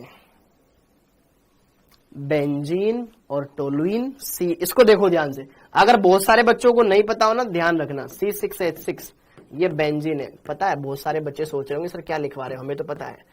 लेकिन बेटा क्लास में कुछ बच्चे ऐसे जिनको नहीं पता ये क्या होता है। ये होता है टोलुइन। सर हम तो बस आपके भरोसे आए हैं, ठीक है। बेंजीन और टोलुइन आदर्श विलयन बनाते हैं। एथिल क्लोराइड और एल्कोहल, एथिल क्लोराइड और एल्कोहल, इनमें कुछ कॉमन ही नहीं है, कुछ कॉमन ही नहीं है, ये नहीं बनाता है। देखो क्लोरोबेंजीन ब्रोमोबेंजीन ये बनाता है, ठीक है, ये भी बनाता है, ये भी बनाता है, ये नहीं बनाता। एथिल ब्रोमाइड एथिल आयोडाइड बनाता है, ये नहीं बनाता। वही आंसर होगा। बोलो किसी को डाउट है, किसी को संदेह है, पूछ सकता है। सर ये C6H5 क्या होता है? C6H5Cl का मतलब होता है बेटा बेंजीन के ऊपर क्लोरीन, ठीक है। बी होएगा, ए क्यों होएगा? अगला, एक आदर्श विलयन के द्वारा कौन सी स्थिति संतुष्ट नहीं होती है? एक कौन सी स्थिति, एक आदर्श विलयन के द्वारा कौन सी स्थिति संतुष्ट नहीं होती है? बोलो, आदर्श विलयन कौन सी स्थिति नहीं दर्शाता है? अरे यार थोड़ा छोटा लिखा कर, 2 3 ऐसे मत लिखा कर। आदर्श विलयन के लिए डेल्टा, आदर्श विलयन के लिए डेल्टा H 0 होता है, मिश्रण का 0 होता है, ये धनात्मक होता है। राउल्ट के नियम की पालना होती है, थर्ड वाला, ठीक है। अगला, एन हेक्सेन तथा एन हेप्टेन का मिश्रण एक उदाहरण है। एन हेप्टेन और एन हेक्सेन मिश्रण का उदाहरण है। आदर्श, अनादर्श, तनु या इनमें से कोई नहीं। खट्टे से जवाब आ जाएगा, ये तो आदर्श विलयन का उदाहरण है, ठीक है। आ गया ना? अगला क्वेश्चन, अगला क्वेश्चन कि 40 ml क्लोरोफॉर्म, 40 ml लिया और एसीटोन मिलाया 10 ml, तो कुल विलयन का आयतन होएगा। अब देखो ध्यान से, 40 + 10 तो 50 होता है। अब ये 50 से कम, 50 से कम, 50 से ज्यादा, 50 के बराबर, या इनमें से कोई ऐसे पूछ रहा है, तो अब कैसे करें? तो आपको पता होना चाहिए क्लोरोफॉर्म, नेगेटिव डेविएशन, नेगेटिव वालों के लिए आयतन, आयतन मिश्रण का आयतन पहले से कम हो जाता है, हाँ या ना? तो आयतन पहले से कम हो जाएगा, 50 से कम। 50 से कम वाला कौन सा है? आप डाउट नहीं देखते हो, 50 से कम 1, 50 से कम हो गया ना बेटा, ऑप्शन नंबर 2। अरे ये 50 से ज्यादा, जिसकी तरफ मुंह खुला हुआ है वो बड़ा, ठीक है। ये देखो, ये बड़ा तो बाकी पीछे वाला छोटा, ओके। हाँ जी, क्लियर हो गया, प्लीज हेल्प कीजिए बेटा, क्या कर रहा हूँ, पढ़ा तो रहा हूँ, सबसे बड़ी हेल्प यही तो है, पढ़ाना। बेंजीन, बेटा बेंजीन ये होता है, एक बच्चा पूछ रहा है व्हाट इज बेंजीन, बेटा कौन सी क्लास में तू, ये होती बेंजीन, 12th क्लास, ये होती बेंजीन। ठीक है, सब प्लीज बता दीजिए केमिस्ट्री के लिए कौन सी बुक ले लें। अरे यार तुम क्यों बुक ले रहे हो, चलो ले लो एनसीईआरटी, एनसीईआरटी फिंगर टिप्स ले लो। अब तुम्हारे साल निकल जाते हैं जहां तक ये डाउट खत्म नहीं होता कौन सी बुक ले लें। तुम्हारे ये डाउट कभी खत्म नहीं होते सर, कौन सी बुक लें, कौन सी बुक लें, कौन सी बुक लें, पागल बनाते हो मैं भी। ठीक है, हाँ जी। डेल्टा जी नेगेटिव और पॉजिटिव का मतलब, बेटा डेल्टा जी गिब्स मुक्त ऊर्जा को बताता है। अगर डेल्टा जी का मान ऋणात्मक है अर्थात वो प्रक्रम अपने आप हो सकता है, वो ऑटोमेटिक हो सकता है, मतलब ऐसे विलयन बनाए जा सकते हैं। और जिसके लिए डेल्टा जी का मान धनात्मक है वो प्रक्रम आमतौर पर नहीं होता है, वो अस्वतः होता है। ठीक हो, वो स्वतः प्रक्रम नहीं होता है। स्वतः प्रक्रम ऊपर से पानी गिरता है, गिरता ही है, नीचे से ऊपर भेजना पड़ता है। ठीक है, समझ में आया? हाँ जी। निम्न में से कौन आदर्श विलयन बनाता है? अरे कोई भी खरीद लो यार, ये बार बार मत पूछो बुक के बारे में, मैं कमेंट हटा दूंगा वापस। नहीं ली तो भी कोई दिक्कत नहीं है, आप बढ़िया से रेगुलर आओ, प्रैक्टिस करो। सर केमिस्ट्री वीक है तो बेटा प्रैक्टिस करनी पड़ेगी ना यार। मैं तेरे घर पर आकर के तेरे पेन हाथ में हाथ पकड़ के थोड़ी लिखवाऊंगा, मैं आपको पढ़ा सकता हूं बढ़िया से। आपके लिए रिवीजन के लिए हमने बैकलॉग सीरीज भी चला दी। थोड़ा सा खुद को भी ना वो बांध के रखो। अपन ना यहाँ पे पढ़ते हैं उसके बाद कुछ नहीं करते हैं। तुम में से बहुत सारे बच्चे ना, अभी जब मैं तुम्हारा वो निकलवाऊंगा ना क्लास का टाइम कि एक बच्चा पूरी 1.5 घंटे क्लास को कितने मिनट देखता है, तो तुम में से ऐसे बहुत सारे बच्चे निकलेंगे जो कि क्लास को 30 minute, 40 minute, 45 minute, 50 minute, 10 minute, 5 minute ऐसे देखते हैं। इसीलिए दुनिया के 98% लोग फेल होते हैं। 2% जो एक्स्ट्रा एफर्ट लगाते हैं वही पास होते हैं। ठीक है, किसी दिन बताऊंगा तुम्हारी सच्चाई तुम्हारे सामने ला करके, कि एक दिन मैं जरूर करूंगा कि देखो तुम यहाँ आके बोलते हो ना समय को समझ में नहीं आया, भाई पूरी क्लास तो देख, पीछे वाला लेक्चर तो देख। हाँ जी। निम्न में से कौन आदर्श विलयन बनाता है? जल और मिथेनॉल धनात्मक, एसीटोन और इथेनॉल, इथेनॉल आ गया धनात्मक, बेंजीन टोलुइन आदर्श, जल और HCl अम्ल वाला नेगेटिव। डन। हाँ जी। दो द्रवों के स्थिर क्वाथी मिश्रण का क्वथनांक दोनों से कम प्राप्त हुआ। इस मिलियन हमने मिश्रण बनाया और क्वथनांक कम प्राप्त हुआ, तो ये कौन सा विचलन दर्शाएंगे? ये कौन सा विचलन दर्शाएंगे? राउल्ट के नियम से धनात्मक विचलन दर्शाएंगे, या कोई विचलन नहीं दर्शाएंगे, या हेनरी के धनात्मक विचलन या ऋणात्मक विचलन दर्शाएंगे? सोचो। जब दोनों का क्वथनांक कम हुआ, क्वथनांक कम मतलब निम्न क्वाथी, निम्न क्वाथी, निम्न क्वाथी कैसा दर्शाते हैं? पॉजिटिव डेविएशन, पॉजिटिव डेविएशन अर्थात धनात्मक विचलन दर्शाते राउल्ट के नियम से। ठीक है, ओके सर हम 12th के हैं तो हमें अलग से, बेटा ये 12th का भी है, ये 12th का ही तो पढ़ रहे हैं ना हम लल्ला, तो क्यों मचा रहा है हल्ला, सब होएगा। ओके हाँ जी। अब आगे बढ़ते हैं, अब आगे बढ़ते हैं, कुछ और चीजों पर चर्चा कर लेते हैं। हाँ जी, तो अब आते हैं हमारे पास अगला टॉपिक अणुसंख्यक गुणधर्म। तो मुझे लगता है कि यार आदर्श विलयन, अनादर्श विलयन, एजियोट्रोपिक मिश्रण, उनके बारे में तुम्हें अच्छे सारी चीजों के बारे में पता लग गया है। ठीक है, कुछ क्वेश्चंस मैंने आपको होमवर्क में दे दिए, कुछ मैंने यहां करवा दिए, तो आई होप आपकी हेल्प हो जाएगी, अच्छे से कर लोगे। अब तुम पढ़ोगे ही नहीं तो बेटा मैं तो आपके घर पे आके आपको पढ़ाने वाला नहीं हूं, मेरा काम है पढ़ाने का, मैं अच्छे से वो कर रहा हूं, आपको क्या करना है वो आप अच्छे से समझ लो। अणुसंख्यक गुणधर्म, अणुसंख्यक गुणधर्म important, very very very important topic.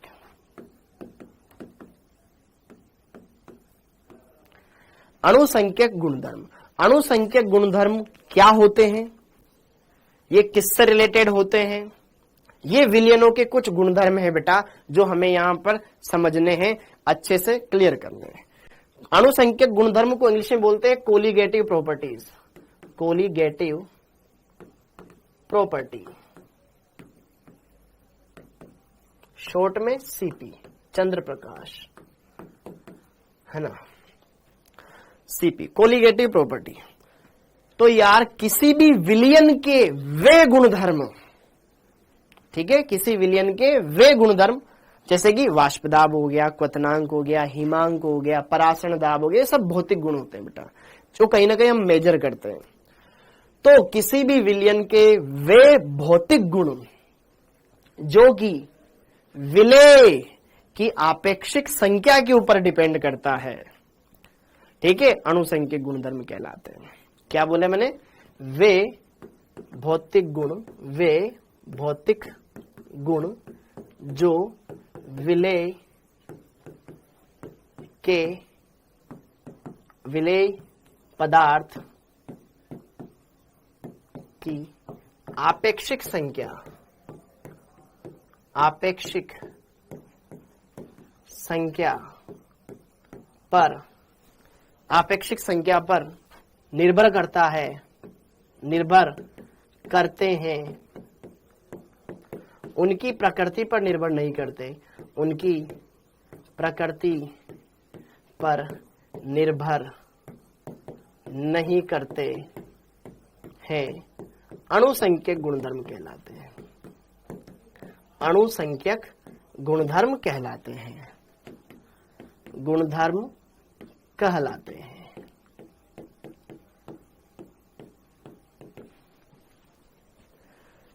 Okay, those physical properties which depends on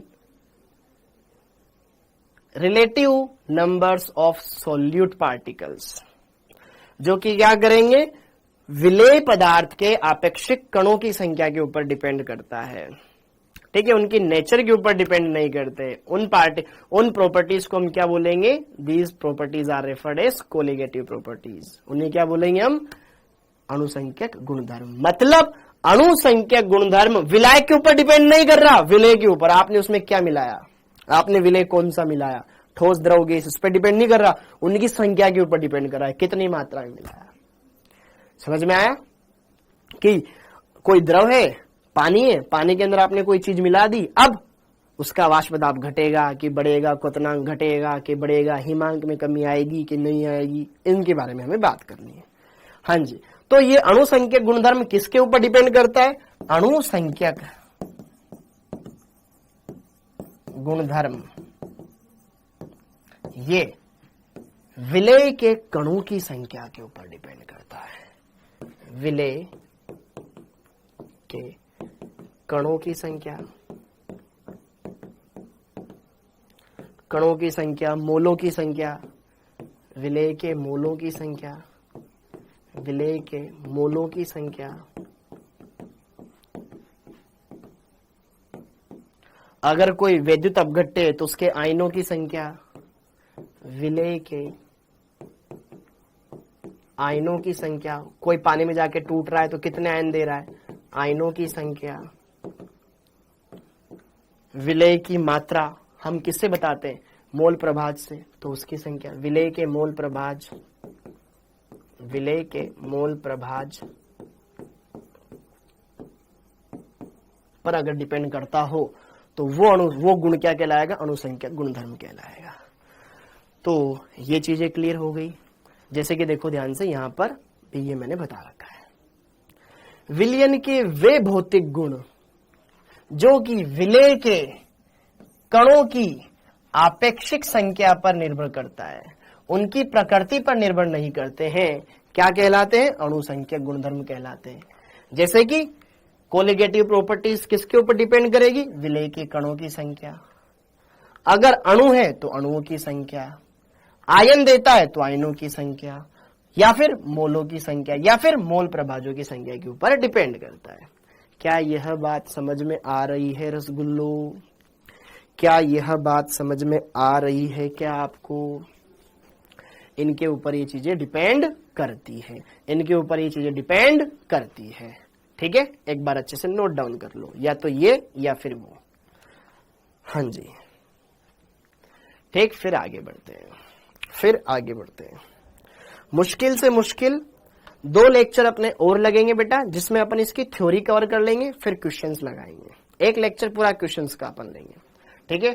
और आज डे कौन सा है? आज अपना है ट्यूसडे, ठीक है। तो ट्यूसडे, फिर कल आ जाएगा आपका वेडनेसडे, थर्सडे, फ्राइडे। 3 दिन में ये चैप्टर फिनिश हो जाएगा। और फिर एक्स्ट्रा क्लास अपन लेंगे सैटरडे को, जिसमें अपन इसमें जितने भी क्वेश्चंस हो सकते हैं वो करवाऊंगा। और एक्स्ट्रा चीज मैं इसमें और करवाऊंगा। एक्स्ट्रा चीज वो क्या है? अनुमापन से रिलेटेड। जैसे कि आप में से बहुत सारे बच्चों ने मुझे कुछ क्वेश्चन सेंड किए कि सर हम जब 2 विलयनों को आपस में मिलाते हैं तो फिर हमें उनसे रिलेटेड कुछ बातें वो समझ नहीं आती है। N1V1 बराबर N2V2 ये कैसे लगाते हैं, M1V1 बराबर M2V2 ये कैसे लगाते हैं।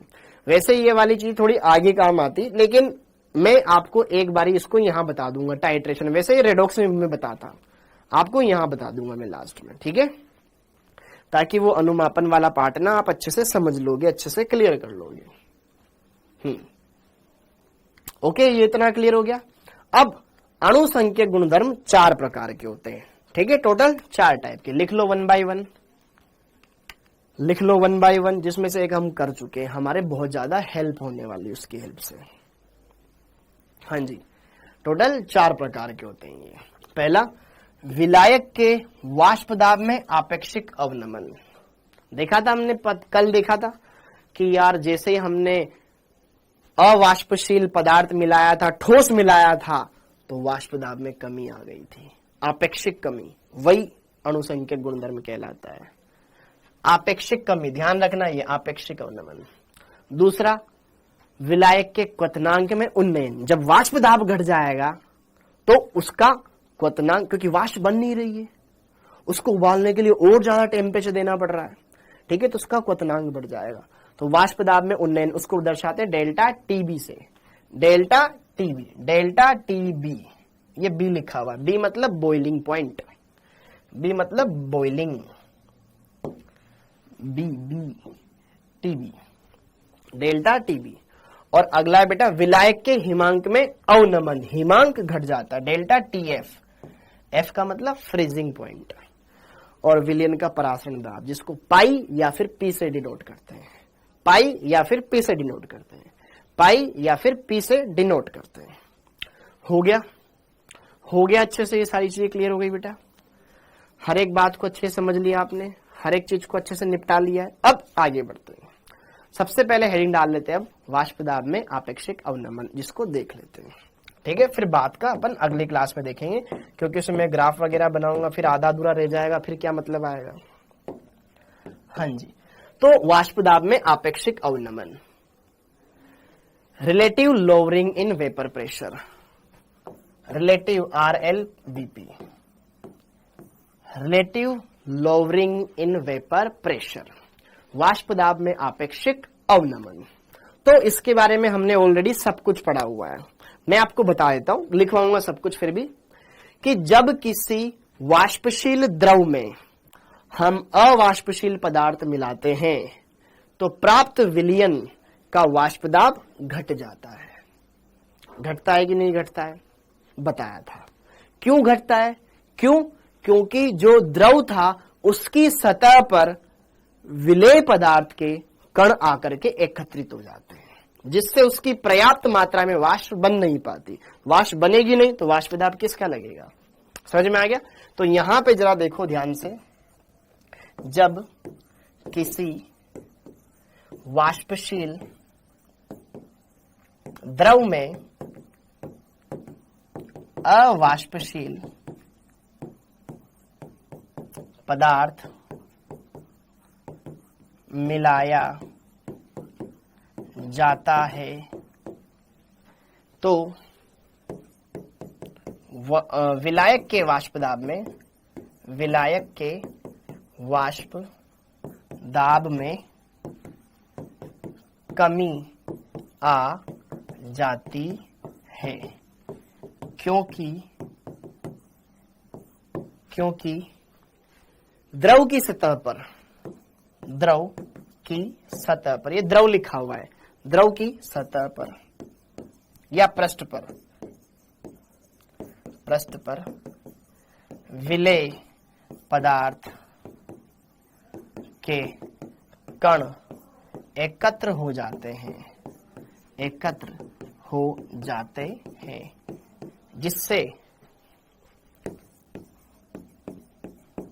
जिससे विलायक की पर्याप्त वाष्प नहीं बन पाती।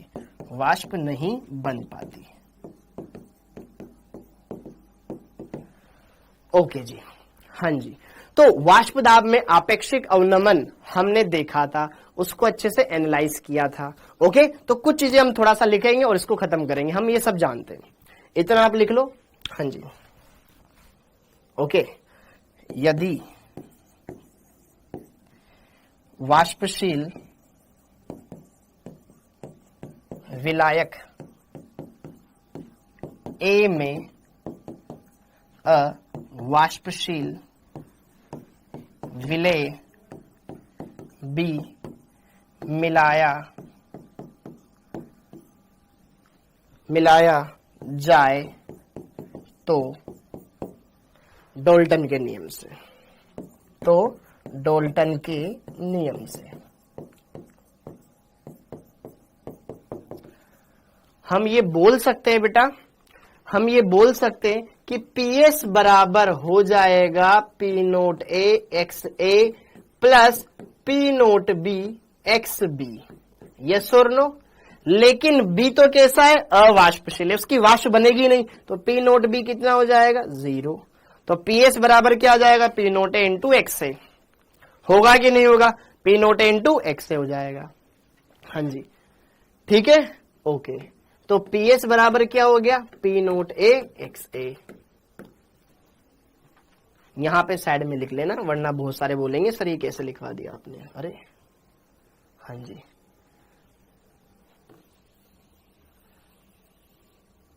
P note B X B. हाँ जी, चूंकि P नोट बी कितना रहेगा? 0 रहेगा, तो 0 पुट कर देंगे, समथिंग इंटू 0 0, तो ये P नोट ए एक्स ए आ गया। हाँ है ना? तो यहां पर एक रिजल्ट तो मैंने आपको कल ही लिखा दिया था, क्या? कि जो विलयन का वाष्प दाब है, फाइनल जो विलयन बना, उसका वाष्प दाब सिर्फ और सिर्फ विलायक के मोल प्रभाज के समानुपाती आता है, क्योंकि ये तो स्थिर मान है ना, कांस्टेंट वैल्यू है। ठीक है, विलयन का वाष्प दाब विलायक के मोल प्रभाज के समानुपाती आता है, सिर्फ उसी पर डिपेंड करता है अगर हम बाहर से कोई अवाष्पशील ठोस मिलाते हैं तो। इतना क्लियर हो गया? ठीक है, हाँ जी। अब यहां पर हम थोड़ा सा इसमें हेरफेर कर सकते हैं, ये हमने देखा। हम चूंकि ये जानते हैं बेटा x A plus x B बराबर कितना होता है? 1 होता है, तो एक्स ए की जगह 1 माइनस एक्स बी रख सकता हूं क्या? देखो ना लल्ला, तो P नोट ए बराबर हो जाएगा 1 माइनस एक्स बी। ओके, और फिर हम यहाँ पे ये लिख सकते हैं क्या? P nought A minus P S upon P nought A बराबर एक्स बी। कल वाली समीकरण जो हमने कल इजाद करी थी। P नोट ए को अंदर गुणा किया, फिर इससे भी गुणा किया, फिर इसको उधर ले गया, उसको इधर लेकर आया, फिर ये हमने रूप बनाया था कि नहीं बनाया था? बनाया था। तो यहां पर P नोट ए शुद्ध अवस्था में वाष्प दाब, P nought A minus P S, P nought A शुद्ध अवस्था में ये विलयन का वाष्प दाब, माइनस मतलब कमी, तो वाष्प दाब में कमी प्रारंभिक मान के सापेक्ष आपेक्षिक वाष्प दाब में कमी या आपेक्षिक वाष्प दाब में अवनमन आ गया, जो कि सिर्फ और सिर्फ एक्स बी विलय के मोल प्रभाज के ऊपर डिपेंड कर रहा है। तो यह क्या अणुसंख्यक गुणधर्म हुआ कि नहीं हुआ? वे भौतिक गुण जो सिर्फ विलय के आपेक्षिक संख्या के ऊपर डिपेंड करता है, जैसे कि विलय के मोल प्रभाज, तो अणुसंख्यक गुणधर्म कहलाएगा। हाँ या ना? तो इतनी बात क्लियर हो गई। तो यहां पर विलय के मोल हम स्मॉल n मान के चलते हैं, और विलायक के कैपिटल N, ये भी हम कर सकते हैं ना। तो हमारे पास ये समीकरण आ गई। ठीक है, जहां P nought A minus P S upon P nought A. अच्छा, ये ए द्रव के लिए, अगर यहां पर ए भी हटा दूं तो P note minus P S upon P note, ये समझ सकते हो आप कि ये आपेक्षिक वाष्प दाब में आपेक्षिक अवनमन है। ये क्या है बेटा, वाष्प दाब में, इसको आप ऐसे भी लिख सकते हो डेल्टा पी अपॉन पी।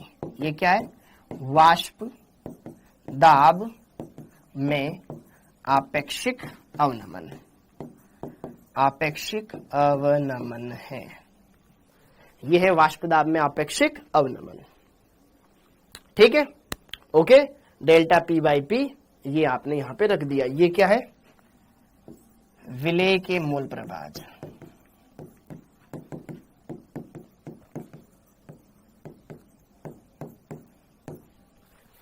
इतना क्लियर हो गया, पुराना इसलिए लिखा रहा हूं ताकि आपके काम आ जाएगा, आपको अच्छे से चीजें क्लियर हो जाएगी, सारी चीजें पता चल जाएगी। ओके, आगे बढ़ते हैं। हाँ जी, तो मेरे पास क्या आ गया, delta P upon P note A बराबर क्या आया, एक्स बी, और यहां पर आया विलेय के मोल प्लस विलायक के मोल, ये आ गया। हाँ जी, यदि विलयन अत्यंत तनु हो, मतलब विलायक में विलेय बहुत कम घोला गया है, यदि विलयन तनु हो, तनु का मतलब क्या होता है कि भैया विलायक की मात्रा ज्यादा है, विलेय की बहुत कम है, तो विलेय की मात्रा बहुत कम है, अर्थात विलेय के मोल बहुत बहुत बहुत कम है एन की तुलना में। तो क्या हम यहां पर यह समझ सकते हैं कि अगर बहुत कम को किसी बड़ी संख्या में जोड़ा जाए तो बहुत ज्यादा वाली संख्या में कोई फर्क ही नहीं आता है। 50,000 में 1 रुपया जोड़ू तो 50,000 1 रुपया, 50,000 1 बोलो या 50,000 बोलो, बात तो एक ही, हमें किसी को नेट थोड़ी देना है। 50,000 में 1 रुपया जोड़ू तब भी 50,000 ही आएगा। तो क्या मैं यहां पर n प्लस n की जगह सिर्फ कैपिटल N लिख के भी काम चला सकता हूं? तो यहां पर मेरे पास delta P upon P nought A जो कि एक्स भी है, और ये किसके बराबर आएगा, सिर्फ और सिर्फ n अपॉन कैपिटल N के बराबर है। आमतौर पर आपको विलयन अत्यंत तन्वी मिलेंगे, समझ में आया? तो ये आ गया। हाँ जी, तो यहां पर कहीं ना कहीं हम देख रहे हैं delta P by P note किसके ऊपर डिपेंड कर रहा है, विलेय के मोल प्रभाज के ऊपर डिपेंड कर रहा है। तो यही अणुसंख्यक गुणधर्म है, चूंकि विलेय चूंकि वाष्प दाब में आपेक्षिक अवनमन, वाष्प दाब में आपेक्षिक, अगली क्लास में क्वेश्चन लगाएंगे और बाकी चीजें कवर करेंगे। बेटा टेंशन मत लो, मैं आपको हर एक चीज इस तरीके से पढ़ाना चाहता हूं कि आपको थ्योरी भी आपके मिस ना हो, आपके क्वेश्चन भी बने, आपकी थ्योरी भी कवर हो जाए। ठीक है, वाष्प दाब में आपेक्षिक अवनमन, ये पता है, ये इतनी थ्योरी में लिखाना कहां सिखाऊं, यहीं पे आके सिखाऊं कि पता नहीं फिर कोई बोल देगा बेंजीन क्या होती है, जैसे भी पूछते हैं। पहले मैं इतनी थ्योरी नहीं लिखवाता था, यहां आने के बाद पता चला कि आप इसको उस मेथड से नहीं पढ़ा सकते हो जो आप पहले सोचते थे, इनको 0 लेवल से पढ़ाना, थोड़ा इनकी थ्योरी भी अच्छे से कवर करवानी है। तो वाष्प दाब में आपेक्षिक अवनमन किसके ऊपर डिपेंड करता है, विलेय के मोल प्रभाज के ऊपर डिपेंड करता है, विलेय के मोल प्रभाज पर निर्भर करता है, निर्भर करता है।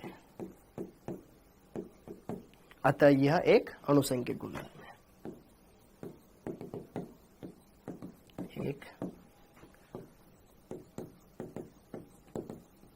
संख्यक गुणधर्म है। किसी को उल्टी तो नहीं हो रही? कल वाली चीज सर दोबारा लिखा दी बेटा, ये तो मैंने जाने कितनी बार पढ़ा दिया वैसे भी, तो फिर मेरे को तो बहुत सारी उल्टियां होनी चाहिए। हाँ जी, तो यार ये हो गया वाष्प दाब में आपेक्षिक अवनमन। तो आप सब बढ़िया से इन चीजों को करना, हर एक बात को अच्छे से क्लियर करना, हर एक चीज को अच्छे से समझना, सारी बातें आपसे हो जाएगी, हर एक बात अच्छे से क्लियर कर सकते हो। ठीक है, ओके। तो अब यहां पर एक छोटा सा क्वेश्चन अपन करते हैं। ठीक है, मेरे दिमाग में अभी आया, क्यों ना बच्चों को करवाया जाए। ये हो गया क्वथनांग में उन्नयन, ये अगली क्लास में करेंगे। एक क्वेश्चन कर लेते हैं, ठीक है, एक क्वेश्चन कर लेते हैं। यदि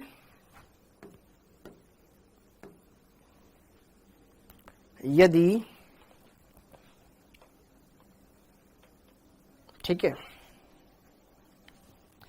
जल एवं मिथेनॉल का मिश्रण तैयार किया जाए, जल एवं मिथेनॉल का मिश्रण तैयार किया जाए, ठीक है, ये मेरी तरफ से ऐसे रैंडम क्वेश्चन ले रहा हूं, किया जाए जिसमें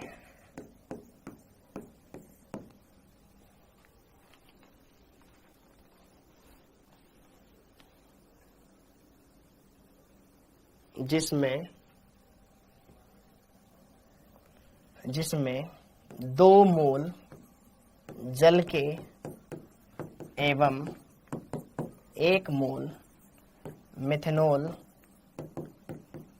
उपस्थित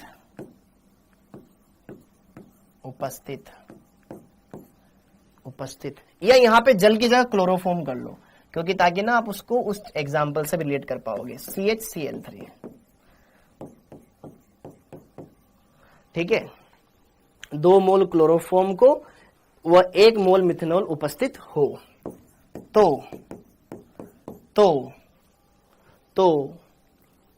क्लोरोफॉर्म के सापेक्ष तो विलायक CHCl3 के सापेक्ष वाष्प दाब में आपेक्षिक कमी होगी।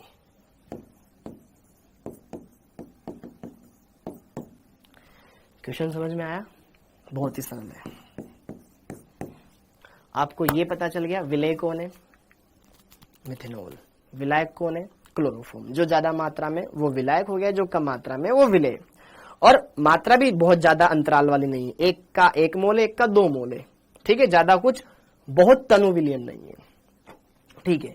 आपको क्या बोला गया है कि क्लोरोफॉर्म के सापेक्ष वाष्प दाब में होने वाली कमी ज्ञात करो, मतलब विलायक के सापेक्ष ज्ञात करनी है, तो कमी ज्ञात करनी। तो चूंकि हमें एक सूत्र पता है ना, P0 minus PS upon P0,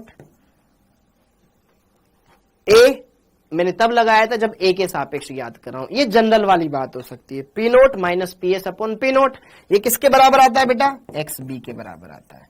XB क्या था यहां पर? विलेय के मोल प्रभाज। ये जनरल वे वाली बात हो गई। बोलो, P0 minus PS upon P0 बराबर क्या हो जाएगा? X विलेय। विलेय के मोल प्रभाज निकाल लो, वही वाष्प दाब में आपेक्षिक कमी के बराबर है। विलेय के मोल प्रभाज। विलेय कौन है? विलेय आपके पास मिथेनॉल। मिथेनॉल क्या मोल बटे कुल मोल, 1 प्लस 2, टोटल 1/3।